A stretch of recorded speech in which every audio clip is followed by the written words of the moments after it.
XNOR gate. Heading कीजिए next, या उससे पहले एक क्वेश्चन मुझे बताना था, वो क्वेश्चन लिख लेते हैं। Right question here. Next question,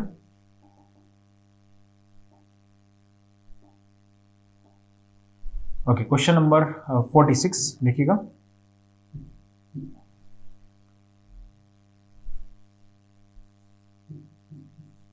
note करें। Find number of maximum, find number of maximum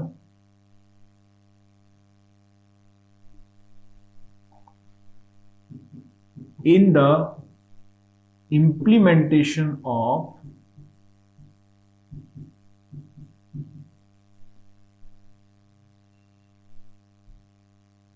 small f equal to a XOR b XOR C XOR D XOR E XOR F. Find the number of maximum in the implementation of this function. ये question gate में एक बार आया है, answer करें जल्दी से इसको।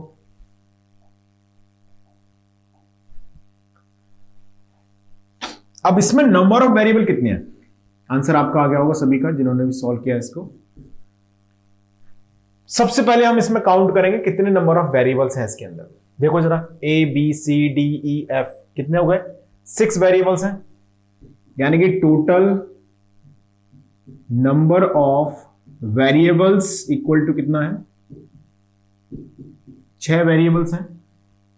Hence क्या बोल सकते हैं? हैंस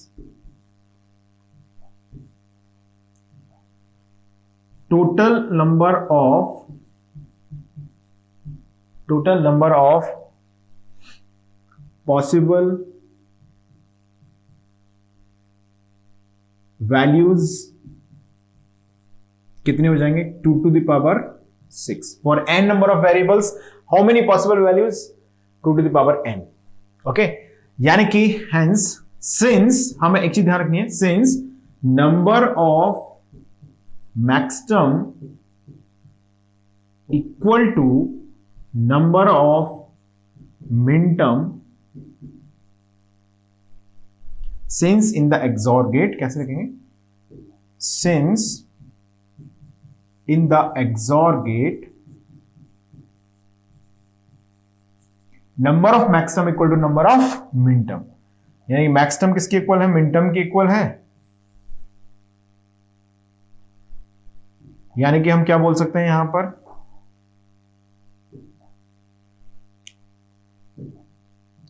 तो यहां पर हम क्या बोल सकते हैं? हम बोल सकते हैं यहां पर कि टोटल नंबर ऑफ मैक्सिमम मिनटम जो होंगे, total number of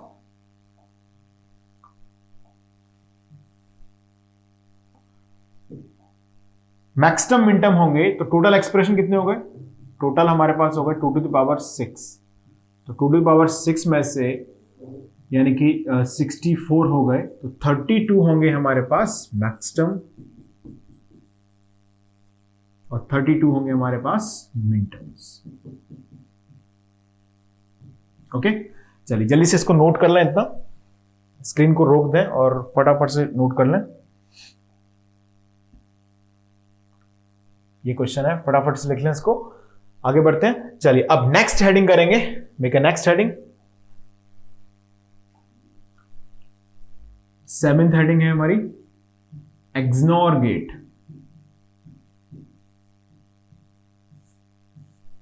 next heading करेंगे एक्सनॉर गेट। ओके, चलिए तो इसे हम बोलते हैं एक्सक्लूसिव नॉर। क्या बोलते हैं एक्सनॉर को? Exclusive nor. सिंबल किस तरह से लिखा जाएगा इसका, यानी कि रिप्रेजेंटेशन है इसका, सिंबलिकल फॉर्म इस तरह से लिखते हैं इसको। दिस इज, आप चाहें तो इसे ऐसे भी समझ सकते हैं इक्विवेलेंटली कि हमने एक्सॉर को नॉट गेट से जोड़ दिया। और भी पॉसिबल सिंबल्स की हम बात करेंगे, पहले इतना समझ लेते हैं, ठीक है। यानी कि ए बी 2 वेरिएबल हैं और एक आउटपुट है y, इस तरह से मैंने लिख दिया। ओके, चलिए अब इसका ट्रुथ टेबल बना लेते हैं एक बार। Let's see about its truth table.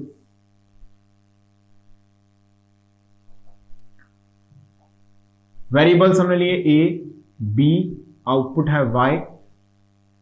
Possibilities of variables of course a b 0 0 0 1 1 0 1 1। अब इन्हीं पॉसिबिलिटीज के अंडर हमें फाइंड करना है y की वैल्यू। तो जब a इक्वल टू, देखिए इसमें हम देखेगा, इसमें लिखेंगे इफ, जो नोटिस करने वाली बात है, जैसे हम एक्सॉर में बोल रहे थे ऐसे इसमें बोलेंगे if a equal to b अगर है तो आउटपुट y इक्वल टू आएगा 1। जैसे वहां पर हमने कंक्लूड किया था if a is equal to b then output y equal to 0। Similarly हमें यहां पर बोलना है if a equal to b then output is y equal to 1। Okay, and if a is not equal to b, अगर ये equal नहीं है, in that condition output is y equal to 0। तो इस ऑब्जर्वेशन को आपको रखना पड़ेगा दिमाग में।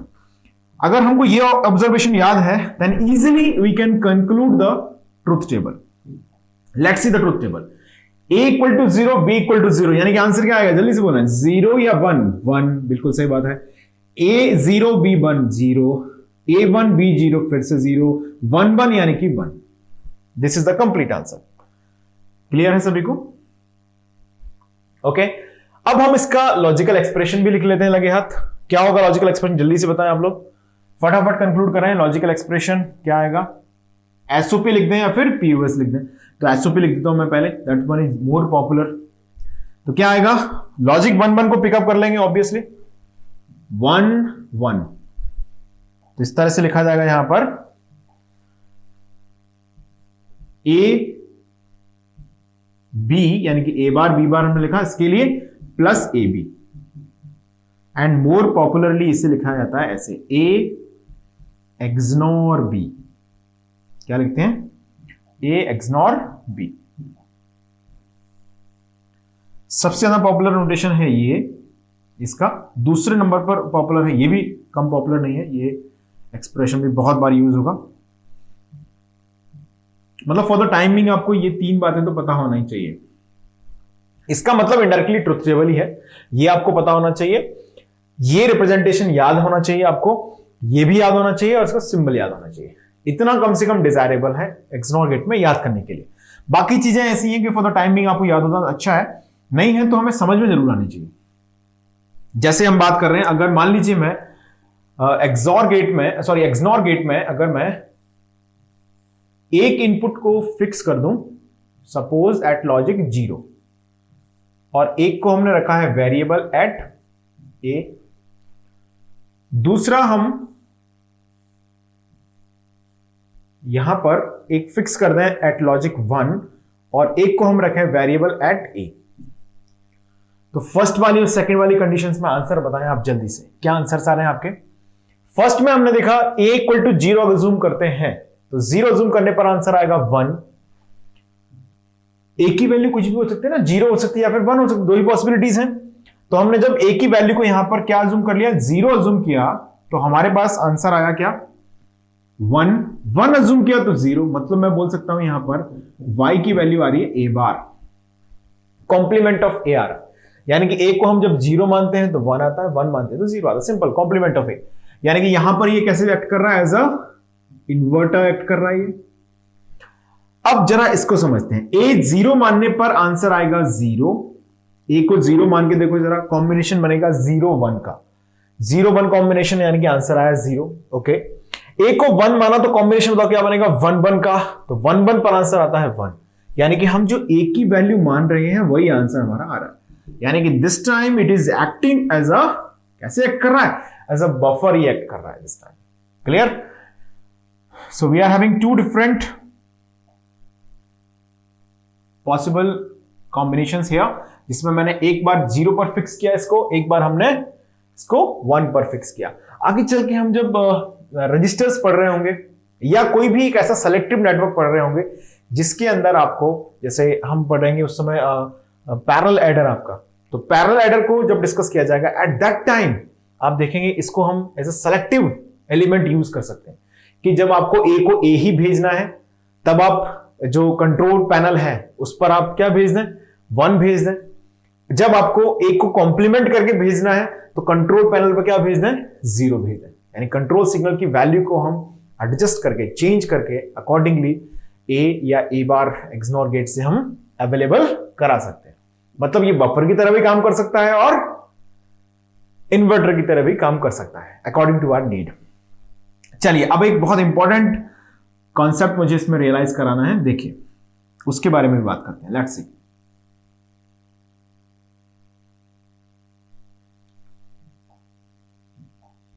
लेट्स सी, अगर हम इसमें जैसे अभी हमने देखा कॉम्यूटेटिव लॉ, तो सबसे पहले लिख लीजिएगा इसमें कॉम्यूटेटिव लॉ।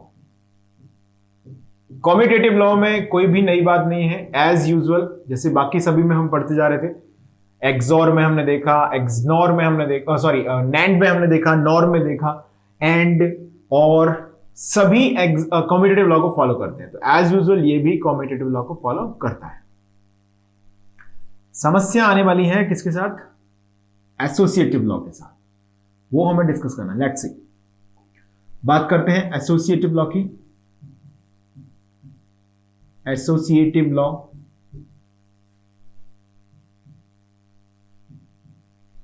एसोसिएटिव लॉ किस तरह से होगा, देखिए मान लीजिए हमने यहां पर कंसीडर किया एक 3 input XNOR gate, A B C, 3 inputs ले लिए, ए बी सी। तो आंसर यहां पर क्या मिलेगा हमको, ऑब्वियस है ये मिलेगा A XNOR B XNOR C. ये आ गया y equal to A XNOR B XNOR C. Okay, अब अगर मैं इस सर्किट को चाहूं इस तरह से इंप्लीमेंट करना कि आपने लिखा सपोज हम यहां पर लिख लेते हैं, चलिए ओके। देखिए अगर मान लीजिए मैं यहां पर सर्किट इंप्लीमेंटेशन को इस तरह से यूटिलाइज करूं, यानी कि 2 इनपुट एक्सनॉर गेट मैंने लिया यहां से, ओके, और हमने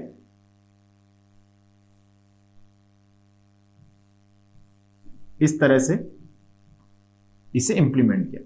उससे पहले एक छोटी सी बात मुझे बतानी है, समझ लेते हैं जरा एक बार। इसे बॉक्स में रख लेंगे पहले से, क्योंकि अभी इस डिस्कशन से अपार्ट है ये। देखिए एक चीज हमें बहुत अच्छी तरह समझनी चाहिए, ट्रुथ टेबल से भी हम ये बात रियलाइज कर सकते हैं। समझिए क्या है, यहां पर अगर ये एक्सॉर गेट होता तो हम बोलते 0 0 पर आएगा 0, 0 1 पर आएगा 1, 1 0 पर आएगा 1 और 1 1 पर आएगा 0। यानी कि XOR gate and XNOR gate are complement of each other. This thing is very clear. यानी कि ये जो फिलॉसफी है is applicable for any number of logic gates. यानी कि अगर मुझे लिखना है ए एक्सनॉर बी, तो बिल्कुल मैं ऐसे लिख सकता हूं इसे, this is complement of A XOR B. ध्यान सुनना, this observation is very important. Okay, ये लिखा मैंने। दूसरा, अगर मुझे मान लीजिए 3 वेरिएबल के लिए लिखना है,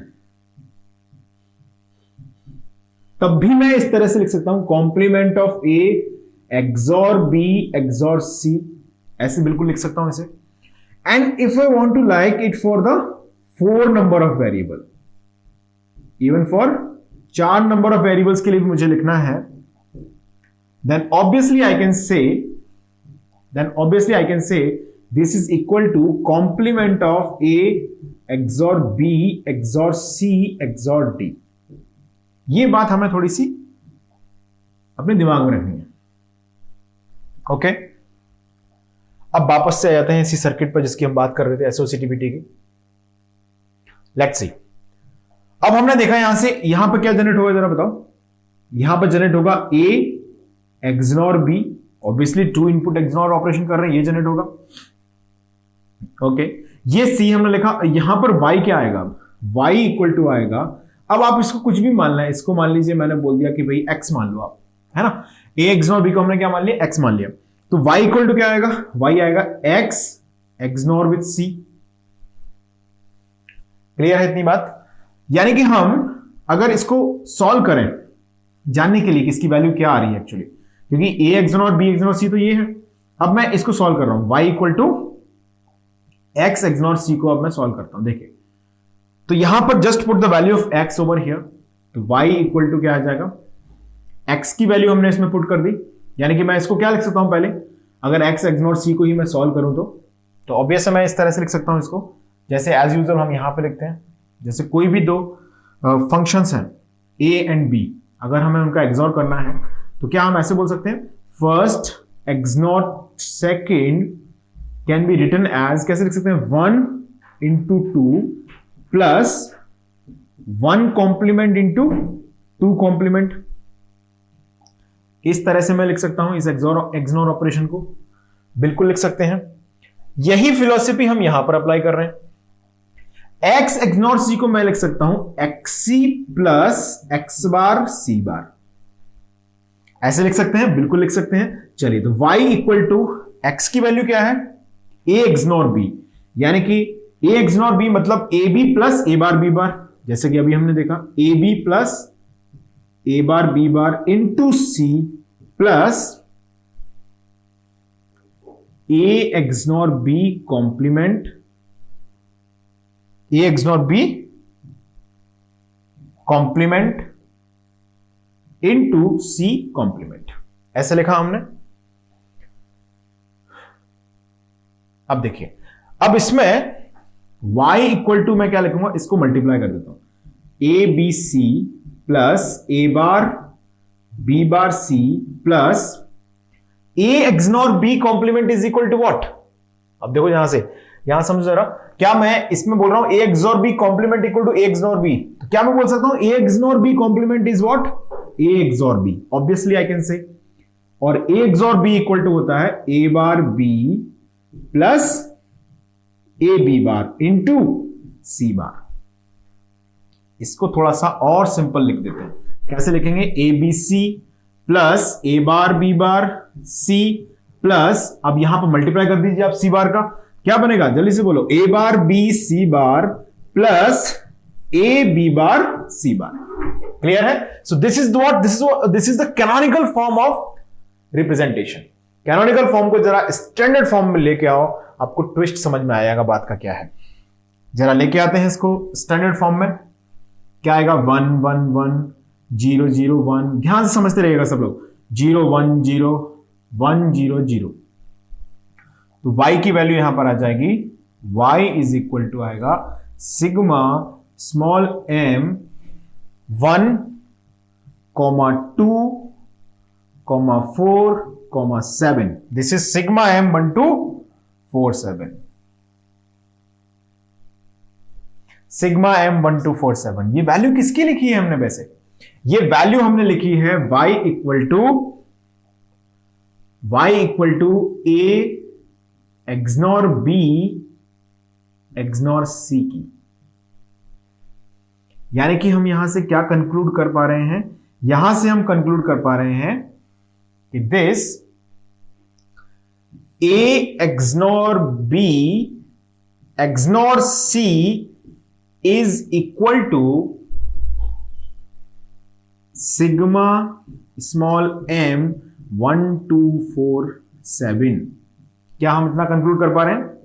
यस। लेकिन सिग्मा m 1 2 4 7 जैसे ही मैंने बोला तो आपके दिमाग में एक रिप्रेजेंटेशन घूम जाना चाहिए। क्या घूम गया? बिल्कुल। क्या रिप्रेजेंटेशन था, जरा याद करते हैं उसको। That representation was sigma m 1 2 4 7 is nothing, that is what, that is a XOR b XOR c। यानी कि हमने क्या नोटिस किया, हमने नोटिस किया a XNOR b bracket XNOR c is not equal to a XNOR b XNOR c, क्योंकि ये actually ये a XOR b XOR c के इक्वल है, लेकिन ये तो इसके कॉम्प्लीमेंट के बराबर होता है। तो मतलब क्या है कहने का कि this representation of a XNOR b XNOR with c is not equal to a XNOR b XNOR c। Clear है? क्लियर है से बात सभी को? This a XNOR b XNOR c is not equal to a XNOR b XNOR c। यानी कि अगर मैं अब थोड़ा सा इसको और प्रॉपर लिखना चाहूं तो मुझे लिखना चाहिए this is a XNOR b, this a XNOR B bracket XNOR C is equal to A XOR B XOR C। समझ पा रहे हो? और ये जो है वो इसके कॉम्प्लीमेंट के इक्वल होता है, मतलब this is equal to the complement of A XNOR B XNOR C, which means this is our final conclusion। अब आप चाहें तो इतने पूरे डिस्कशन को अवॉइड करके सीधे इस की पॉइंट को दिमाग में रख सकते हैं। दैट डिस्कशन मैंने यहां पर जो किया है, this is just for your understanding, कि मैं ऐसी स्टेटमेंट बोल देता फिर आपको लगता है पता नहीं कितना सही है कितना गलत है, या हो सकता समझ में उतना नहीं आता, सो दैट मैंने यहां पे से एक्सप्लेन किया है। But ultimately what is the conclusion behind this entire story is A XNOR B XNOR C।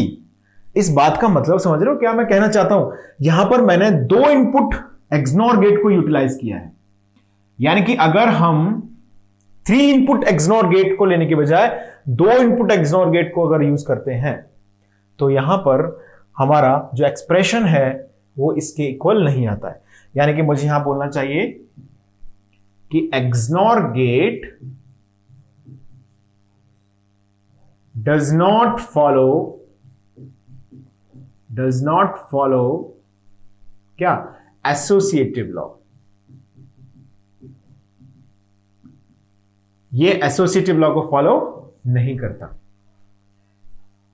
अब इसमें थोड़ी सी मैं एक पॉइंट और ऐड करूंगा। एसोसिएटिव लॉ फॉर लिखेगा ऐसे, ऑड नंबर ऑफ इनपुट्स, इसके लिए फॉलो नहीं करता ये, for odd number of inputs के लिए फॉलो नहीं करता, बल्कि अगर हमें इसकी वैल्यू लिखनी है so that is equal to what? That is equal to A XOR B XOR C। Okay, इतनी बात समझ में आ गई सबको? चलिए अब मैं इसको थोड़ा सा आपको ट्रुथ टेबल के फॉर्म में भी रियलाइज कराता हूं। लेट्स सी, नेक्स्ट स्लाइड पे चलते हैं। Let me realise you in the form of truth table also. जैसे मान लीजिए हमने यहां पर 3 वेरिएबल कंसीडर किए,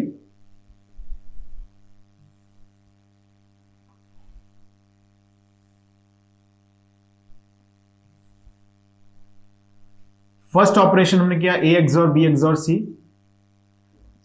सेकेंड ऑपरेशन हमने ये परफॉर्म किया इसमें,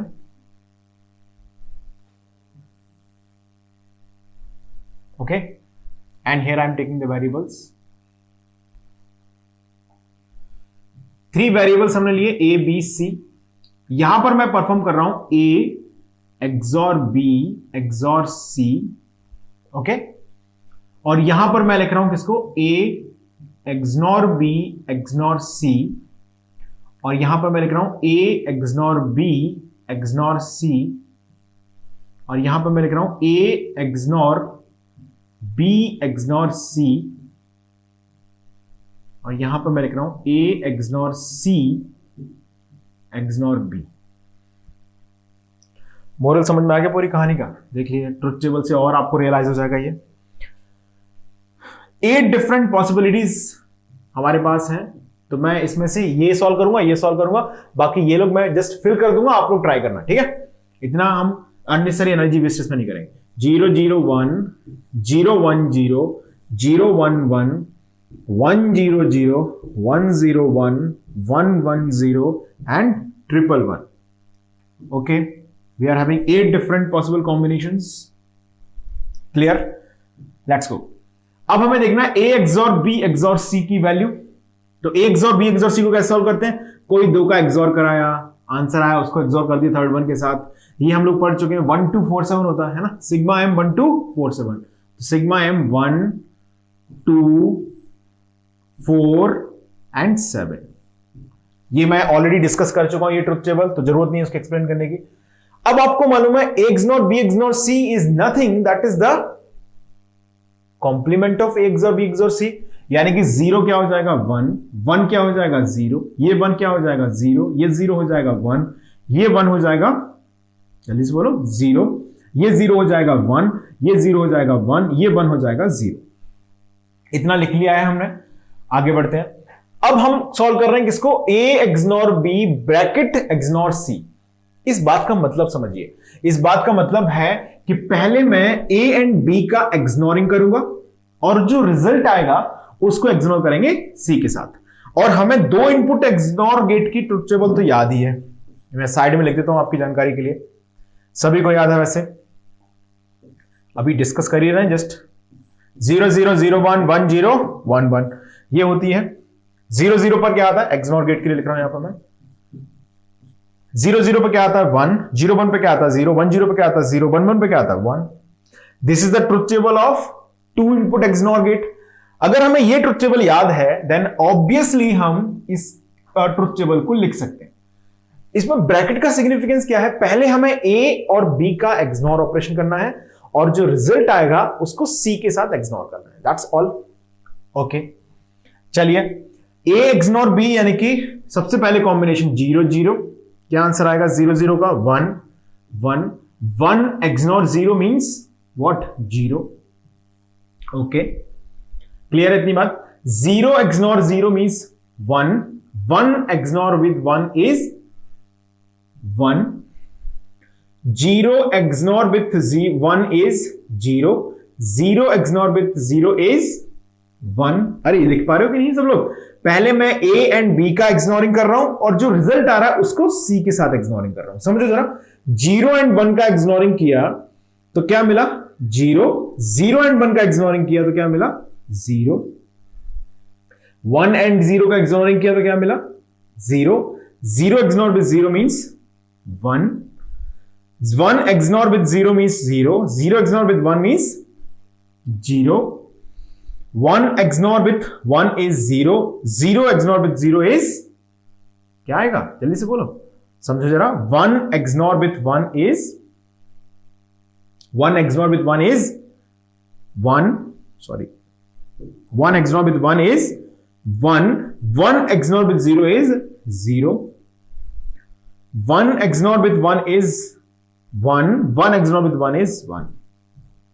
अब आप जरा मैच करके देखो, A XOR B XOR C मैंने ये लिखा है, A XOR B XOR C मैंने ये लिखा है, ये लिखा है, ये किससे मैच कर रहा है, इससे किससे है? तो ये XOR ऑपरेशन है ना, 3 वेरिएबल का ही XOR ऑपरेशन है।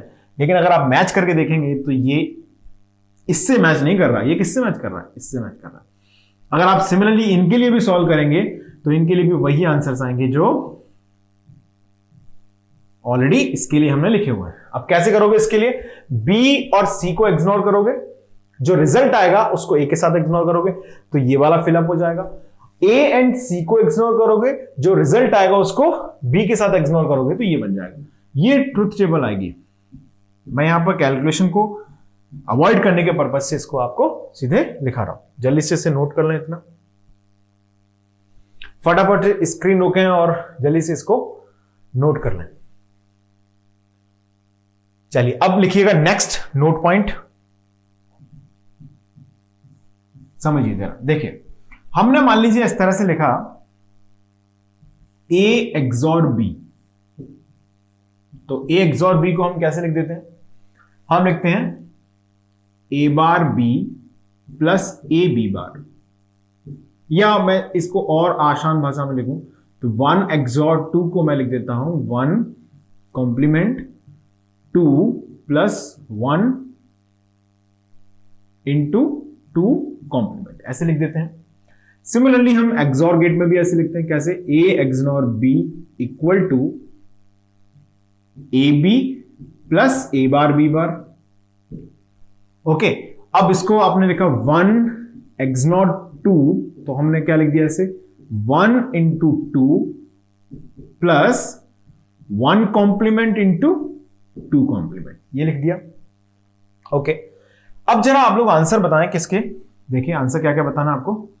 नेक्स्ट लिखेंगे फाइंड फॉर, फर्स्ट लिखिएगा फर्स्ट x एक्सॉर y बार, इसका आंसर क्या आएगा। सेकंड लिखेंगे x बार एक्सॉर y, इसका आंसर क्या आएगा। चलो पहले ये दो सॉल्व करके बताओ, स्क्रीन रोक दें और आंसर निकाल लें। मैं अब सॉल्व कर रहा हूं, देखें आप लोग क्या आंसर आना है। फर्स्ट एक्सॉर सेकंड यानी कि first complement into second as it is, second तो बाई बार है यहां पर एज इट इज लिखा, plus first as it is यानी कि x as it is, second complement यानी कि कॉम्प्लीमेंट, ये हो गया। ओके, अब इसके लिए थोड़ा सा स्पेस हमको चाहिए तो इसको मैं फिर से लिख दूंगा। अभी पहले इसी को कंप्लीट कर लेते हैं। इक्वल टू, अब ये क्या आ गया, X bar Y bar plus X Y, यानी कि this is nothing, this is equal to what, A XNOR B, यानी कि एक्स एक्सनॉर वाई। कंक्लूजन मिला, X XOR Y bar equal to होता है X XNOR Y. X XOR Y bar equal to क्या होता है,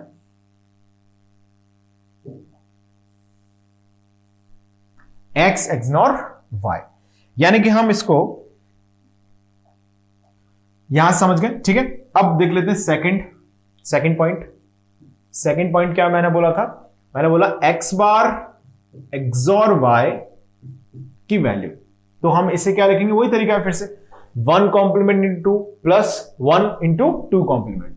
तो फर्स्ट को कॉम्प्लीमेंट किया आपने इंटू 2 यानी कि वाई, प्लस फर्स्ट को एज इट इज रखा इंटू 2 को कॉम्प्लीमेंट किया, यानी कि आंसर क्या आया हमारे पास, बताओ, x Y plus X bar Y बार, ये आ गया। इसको जब हम रीअरेंज करेंगे यहां से तो ऑब्वियस है, this is equal to what, this is 1 X not 2, 1 2 plus 1 bar 2 bar, यानी कि ये इक्वल टू किसके है, एक्स एक्सनॉर वाई के।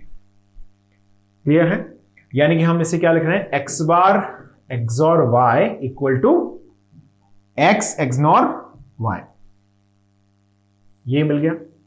क्लियर, अब इसको सर्किट में कैसे लिखेंगे, देखिए सर्किट में हमने देखा एक्स एक्सनॉर वाई को ऐसे लिखा जाता है, this is X XNOR Y, X Y XNOR किया, ये किसके इक्विवेलेंट है, ओके, ये किसके इक्विवेलेंट है, ये इक्विवेलेंट है XOR Y with bubbled input, यानी कि मोर करेक्ट वे में अगर मुझे लिखना है then obviously I should not use X and Y values.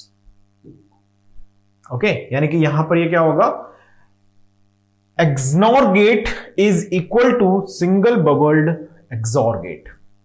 ये कई बार इस पे, एक बार तो क्वेश्चन इस पे डायरेक्टली आया हुआ है 1 मार्क में गेट एग्जामिनेशन में, और कई बार ये इनडायरेक्टली वहां पर हम सिंप्लीफिकेशन के जब क्वेश्चंस करते हैं तो उस समय हम कई बार उसे यूज भी कर लेते हैं, तो ये याद रहना चाहिए आपको। चलिए अब हम दूसरा इससे मिला जुला ऑब्जर्वेशन की बात करेंगे, यहां पर आगे बढ़ते हैं। एक और क्वेश्चन है, आंसर करेंगे आप लोग। देखिए क्वेश्चन नंबर है 3, इसमें लिखिएगा example, x bar XNOR Y, इसकी वैल्यू स्क्रीन रुक लो और आंसर कर दो फटाफट। चलिए मैं अब सॉल्व कर रहा हूं इससे। क्या लिखेंगे, first complement second complement plus first as it is into second as it is, ऐसे लिखा, यानी कि ये आएगा X Y bar plus X bar Y, ये किसके इक्वल है, ये इक्वल है एक्स एक्सॉर वाई के, यानी कि this X bar XNOR Y is equal to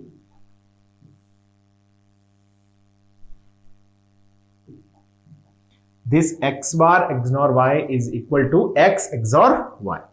अब इसमें एक और क्वेश्चन अगर हम फ्रेम कर लें, X XNOR Y bar equal to,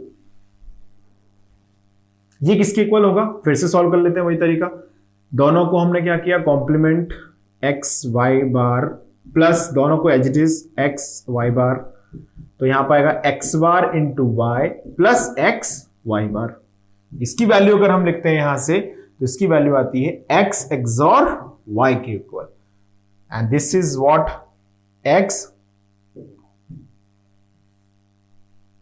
X XNOR Y bar.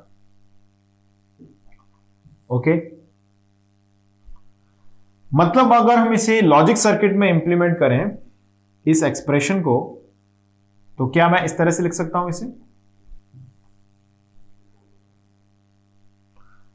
Logic circuit में अगर मुझे इंप्लीमेंट करना है देन ऑब्वियसली मैं बोल सकता हूं कि दिस एक्स एक्सॉर वाई, यानी कि दो इनपुट्स का एक्सॉर ऑपरेशन, दो इनपुट्स का XOR operation is equivalent to say this is single bubbled XNOR gate, जैसे कि हम लोग यहां पर बोल रहे थे XNOR gate equal to single bubbled XOR gate. Clear है इतनी बात? चलिए आगे बढ़ते हैं।